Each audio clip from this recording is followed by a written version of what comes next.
Hi, my name is Vivek Govil, a certified nutritionist. मैं आज बात करूंगा आपसे लीकी गट की। ये एक बहुत ही कॉम्प्लेक्स सब्जेक्ट है और इसके बारे में पूरी दुनिया के अंदर में रिसर्च की जा रही है, बिकॉज ये हमारी सेलुलर हेल्थ के लिए बहुत ज्यादा इंपॉर्टेंट सब्जेक्ट है।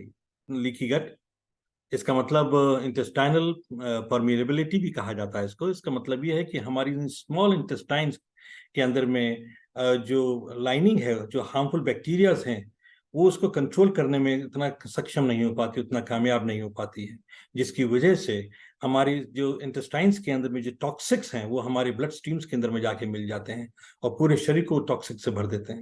इसको हम एक एनालॉजी, एक एग्जाम्पल से भी समझ सकते हैं। एक सिक्योरिटी फेंस के रूप में, एक बार्ब फेंस के रूप में हम देखें इसको, जिसका काम होता है अपने घर की सुरक्षा करना। मतलब बाहर के जो दुश्मन हैं उनको अंदर आने से रोकना और जो घर के अंदर में जो सामान है उसको सुरक्षित रखना।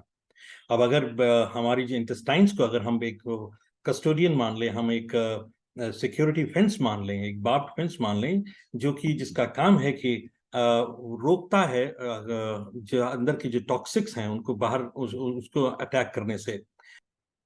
अगर वो बार्ब फेंस, अगर वो सिक्योरिटी फेंस के अंदर में जरा भी कोई चूक होती है, कोई कमी आती है, तो वो बाहर के जो टॉक्सिक्स हैं, बाहर के जो दुश्मन हैं, जिनको कि हम टॉक्सिक्स कह सकते हैं अपनी हेल्थ के मामले में, अपनी हेल्थ के मामले में, बाहर के जो जितने भी टॉक्सिक्स हैं, जितना भी प्रदूषण है, जितना भी खराब चीजें हैं, उनको वो अंदर आने देगा।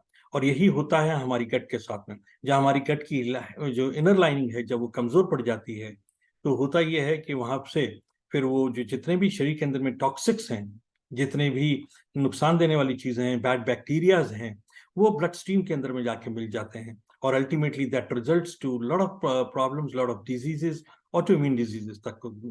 तो ये काफी हार्मफुल होता है हमारी ओवरऑल हेल्थ के लिए, और इसके 5 मेन कारण मैं आपसे शेयर करूंगा। सबसे कारण जो है वो हमारी डाइट है, बिकॉज डाइट के अंदर में आज हमारे बहुत ज्यादा प्रोसेस्ड फूड खा रहे हैं, शुगर का इस्तेमाल ज्यादा कर रहे हैं, जो हमारी इंटरनल लाइनिंग को डैमेज करता है। और इसकी वजह से काफी नुकसान होता है और वो गट, लीकी गट की प्रॉब्लम शुरू हो जाती है। दूसरा है स्ट्रेस।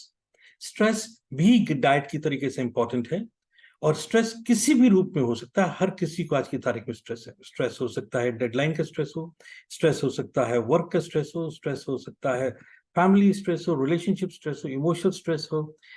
किसी भी तरह का, बच्चों से लेके किसी भी तरह का स्ट्रेस है, वो डायरेक्टली हमारी गट हेल्थ पे इफेक्ट करता है। तीसरा जो एक मेजर कारण है वो है इन्फेक्शंस, जो कि हम बाहर से अट्रैक्ट करते हैं अपनी बॉडी के अंदर में। अगर हमारा इम्यूनिटी कमजोर है तो वो वाइसी वर्सा है, तो वो इन्फेक्शंस को अट्रैक्ट करेगा बॉडी के अंदर, और ये भी डायरेक्टली हमारी गट हेल्थ को इफेक्ट करते हैं। चौथा है medication.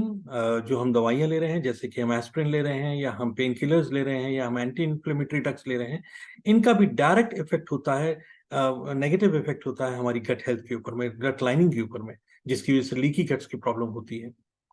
Last but not the least जो है वो है एनवायरनमेंट। एनवायरनमेंट के अंदर इस समय आप देख ही रहे हैं कितना ज्यादा टॉक्सिन्स है, कितना ज्यादा पोल्यूशन है हमारे आसपास। हम अपने घरों में जो चीजें इस्तेमाल कर रहे हैं उस कितनी ज्यादा पॉइजनस हैं, जितनी ज्यादा कैंसरस चीजें हैं। कंपाउंड्स, फैम ऐसे कंपाउंड्स हैं जो कि हमारी सेहत को नुकसान पहुंचाते हैं, और वो जब हमारे गट के संपर्क में आते हैं या हमारी बॉडी के संपर्क में आते हैं, तो उसका भी नेगेटिव इफेक्ट होता है गट हेल्थ के ऊपर में, और वो एक मेजर रीजन बनते हैं लीकी गट का।